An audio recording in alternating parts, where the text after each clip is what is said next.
பெரியார் அவர்களும் madam Jayalalithaa madam அவங்களும் ஒரே வார்த்தையில சொல்லி இந்த திமுகவை காலி பண்ணாங்கல்ல. நான் கூட யோசிப்பேன், ஏன் இவ்வளவு ஹார்ஷா பேசுறாங்க, ஏன் இவ்வளவு ஹார்ஷா அவங்கள திட்டுறாங்கன்னு யோசிச்சது உண்டு. இப்பதானே புரியுது. அவங்க ரெண்டு பேரும் சொன்னதை இப்ப நானும் ரிப்பீட் பண்றேன். திமுக ஒரு தீய சக்தி, திமுக ஒரு தீய சக்தி, திமுக ஒரு தீய சக்தி, திமுக ஒரு தீய சக்தி, தீய சக்தி, தீய சக்தி, தீய சக்தி. என் நெஞ்சில் குடியிருக்கும் ஈரோடு மக்களே,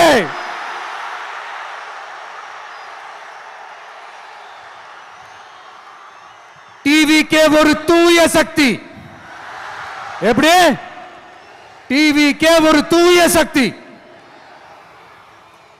தூய சக்தி டிவிகேவுக்கும் தீய சக்தி டிஎம்கேவுக்கும் தான் போட்டியே.